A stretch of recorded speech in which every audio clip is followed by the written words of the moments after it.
आपका 20 लाख रुपए तक का लोन है तो वो कैसे माफ हो सकता है, उसका फुल प्रोसेस क्या है, मार्केट में क्या बात चल रही है इसके बारे में और क्या इसका। आपका स्वागत है डिसेंट फैमिली में।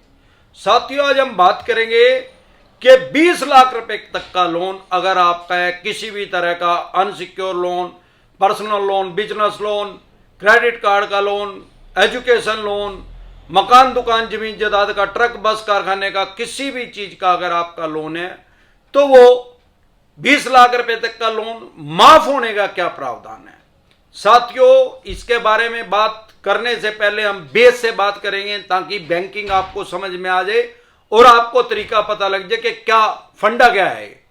साथियों, सबसे पहले तो हमारे देश में या मैं सारी दुनिया की भी बात करूं तो दो तरह के लोन होते हैं। अब हमें सारी दुनिया से तो मतलब नहीं है, क्योंकि आम आदमी ने अमेरिका से जाकर तो लोन नहीं ले रखा है। तो बड़े बड़े इंडस्ट्रियलिस्ट हैं जो रिलायंस वाले और बड़े बड़े उद्योगपति हैं, उन्होंने चाइना बैंक से भी ले रखा है। आम आदमी ने तो अपने देश में ही बैंकों से लोन ले रखा है। एक ले रखे, 2, 5, 10, 25, कोई उससे कोई मैटर नहीं करता।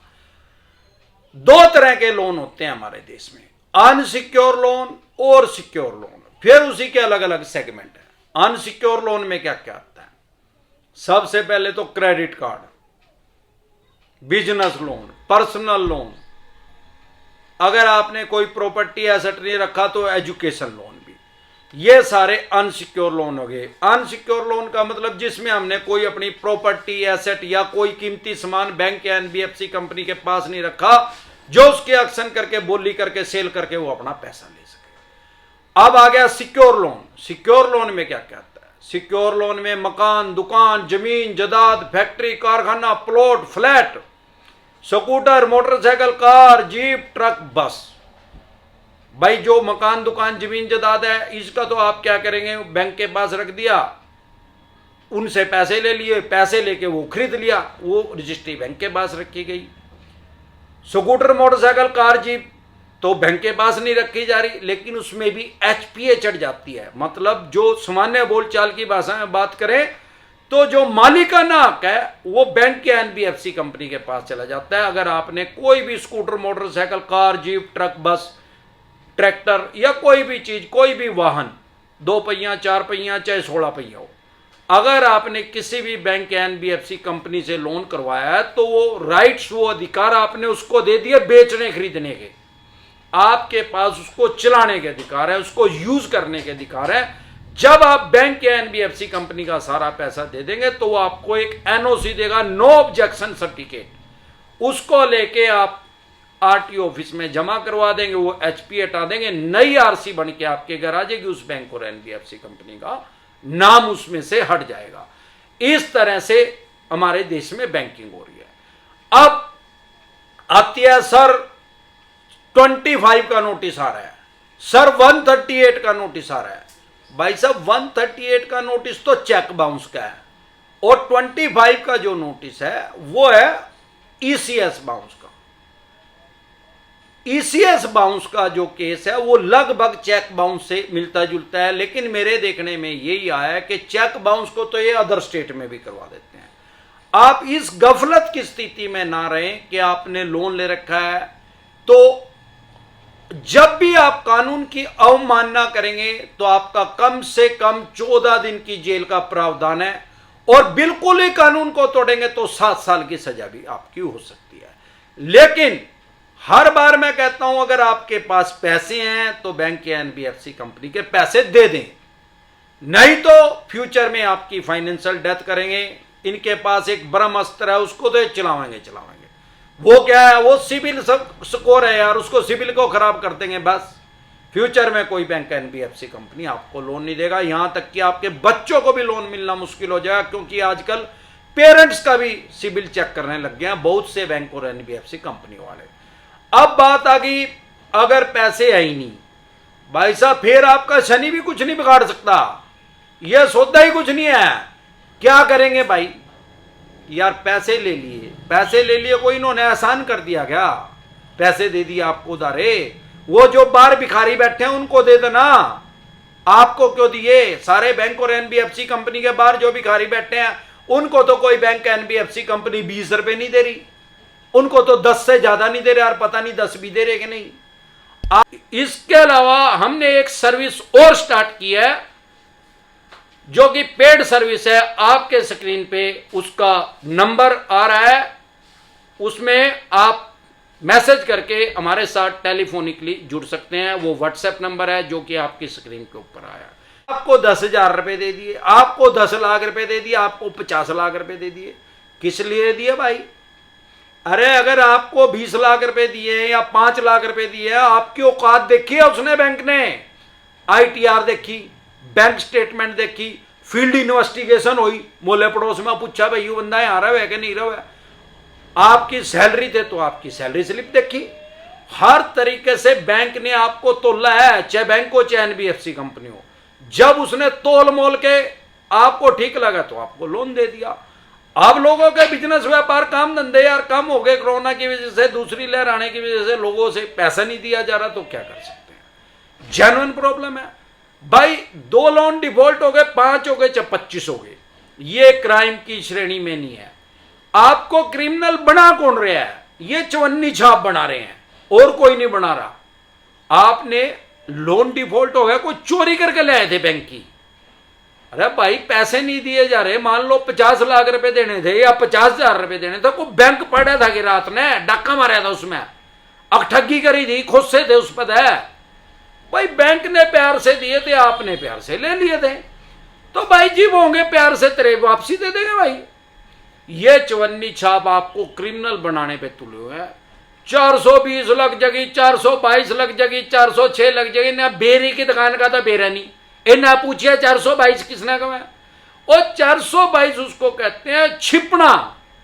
भाई अगर आपने लोन ले लिया और बैंक अड़ा रहा, कोई आप उससे मिल ही नहीं रहे, वो 422 वो प्रूफ करनी पड़ेगी इनको, ऐसे थोड़ी लग जाएगी यार। 406 अमानत में खयानत।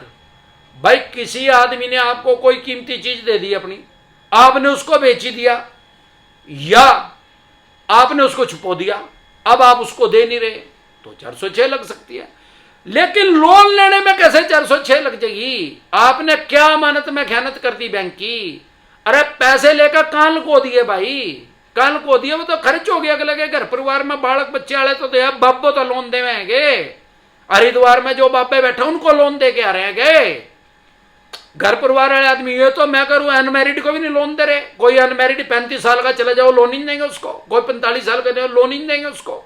भाई ये तो रिस्पॉन्सिबल आदमी नहीं है भाई, ये तो अपने हर तरह से हाथ पक्के कर रहे हैं। अब बात आती है भाई 20 लाख रुपए का लोन का क्या फंड है? भाइयों देखो, समाज में गफलत की स्थिति पैदा हुई है, पता नहीं कहां कहां से भ्रांति आती है भाई। बिल्ली के खाब में तो भाई चूहे ही आवा भाई। बात यह है कि लोन माफ कैसे होता है? ओ भाई वही लगी फटने, खरात लगी फटने यार, सारी दुनिया का दस्तूर है, कड़ी चले जा। कोई फ्री में किसी को पैसा नहीं देता, ना कोई बैंक NBFC कंपनी अपने पैसे छोड़ती है और ना छोड़ना चाहती। राइट ऑफ करें, और राइट ऑफ का भी मतलब यह नहीं है कि पैसे उसने बिल्कुल छोड़ दिए, उसने अपने पोर्टफोलियो में से बही खाते में से उसको हटा दिया। क्यों? नहीं तो NPA बढ़ेगा, NPA बढ़ेगा तो अपने आप ही नंगड़ होंगे यार, लोग तो ही रहे। कैसे होंगे? अरे लक्ष्मी विलास बैंक नहीं डूब गया यार, 26% होगी उसकी NPA, वो ताला लग गया, इनका भी ताला लग जाएगा, उसको ये राइट ऑफ करता है। अब टोटल माफ कैसे होंगे भाई? अलग अलग स्टेट की अलग अलग पॉलिसी आती है, जो मेरे देखने में आया, और ज्यादातर मेरे देखने में आया जमींदारों के लोन माफ कुत्ते देखे हैं मैंने, जो एग्रीकल्चर का काम कर रहे हैं। वो भी एग्रीकल्चर की, जैसे अलग अलग स्टेट के अपने बैंक भी होते हैं, कोऑपरेटिव बैंक बोलते हैं हरियाणा में, तो आप जिस स्टेट में रहते हैं वहां क्या बोलते हैं, वो कोऑपरेटिव ही हो सकता है उनकी भाषा में, क्योंकि हमारे देश में अलग अलग भाषा चली है। पंजाब में पंजाबी है भाई, यहाँ है उड़ीसा में उड़िया चल रही है भाई, आगे बॉम्बे चले जाओ तो मराठी आ जाएगी। अलग अलग देश के अलग अलग स्टेट में अलग अलग भाषा है। अब वहां उन्होंने क्या रख रखा है स्टेट गवर्नमेंट ने अपने बैंक का नाम, तो वो आपको पता होगा। वो क्या करते हैं, ज्यादातर मेरे देखने में आया, जो राजनीतिक पार्टी होती है वो क्या करती है भाई, इलेक्शन से पहले एक अपना वो एक पर्चा छाप के देते हैं। सामान्य बोलचाल की भाषा में बताऊं तो मैं, भाई हम ये काम कर देंगे भाई, जिम्मेदारों का माफ कर देंगे भाई, बिजली का बिल माफ कर देंगे भाई, इतना कर देंगे। लेकिन वो कभी भी मैंने 20 लाख रुपए का कोऑपरेटिव सोसाइटी का, आज तक मैंने किसी आदमी का 20 लाख रुपए का एक आदमी का लोन नहीं देखा मैंने कभी भी कोऑपरेटिव सोसाइटी का। हरियाणा में भी हुए हैं माफ, लेकिन वो 10, 20, 30 हजार रुपए के, आजकल 50, 60 हजार रुपए, लाख देने लगे भाई, जैसी महंगाई होगी। 20 लाख रुपए का किसी भी तरह का कोई भी लोन कोई भी बैंक या एनबीएफसी कंपनी माफ नहीं कर रही, और ना ही वो माफ कर सकती। ऐसे यार अगर 20 लाख रुपए तक का लोन माफ करेंगे, मैं कह रहा देश के 90% लोन जो है वो 20 लाख से कम ही है, वो तो फिर सारों के ही माफ हो जाएंगे। तो 10% रह गए पैसे इन्होंने लेने, तो ये अपने आप ही नहीं नंगे हो जाएंगे। अरे भाई मेरी जेब में 100 रुपये आवे और 100 रुपये में मेरे घर का खर्चा चल रहा है, 10 रुपये में चल जाएगा, और फिर अपने आप ही नंगट हो गए यार, इनका ताला ही लगेगा भाई। ऐसे अगर 90% माफ कर दिए हो गए, चलो मान लिया 10% पैसे रह गए, ये लोगों के पैसे कहां तक देंगे? किसी ने अपनी छोरी का ब्याह करने वास्ते दर रखे भाई इन पे पैसे, ये तो नंगट हो रही, पैसे ही नहीं, वो कहां तक करेगा अपनी छोरी का ब्याह? किसी ने बेचारे ने सारी उम्र सरकारी नौकरी करी, बचे हुए पैसे वहां दर दिए, वो अपनी बुढ़ापा पेंशन ले रहे हैं वहां से, वो बुढ़ापा पेंशन भी वहां आ रही, या उसने कोई एफडी करवा रखी, किसी आदमी ने सारी उम्र पैसे इकट्ठे करके, बालक उसके सही नहीं कर रहे, वो उसमें अपना काम चला रहा है, और रोटी कहां देखा होगा भाई? ओ भाई अर्थव्यवस्था बोलते हैं, अर्थव्यवस्था ठप हो जाएगी। आपका कोई जानकार हो, अर्थशास्त्री, इकोनॉमिस्ट, जो इकोनॉमिस्ट पढ़ता हो या पढ़ाता हो, वो आपको बता पाएगा कि महंगाई बढ़नी भी जरूरी है, बहुत ज्यादा नहीं लेकिन एक लिमिट में बढ़नी जरूरी है, तभी अर्थव्यवस्था घूमेगी। इसके अलावा हमने एक सर्विस और स्टार्ट की है जो कि पेड सर्विस है, आपके स्क्रीन पे उसका नंबर आ रहा है, उसमें आप मैसेज करके हमारे साथ टेलीफोनिकली जुड़ सकते हैं। वो व्हाट्सएप नंबर है जो कि आपकी स्क्रीन के ऊपर आया। इसी तरह की या किसी भी तरह की कोई भी दिक्कत परेशानी आपके किसी भी यार प्यारे रिश्तेदार को आ रही है तो आप कमेंट कर सकते हैं, आपको कोई दिक्कत आ रही है तो आप कमेंट कर सकते हैं। जिंदा रहे तो बार बार मिलेंगे, नहीं तो हरिद्वार मिलेंगे।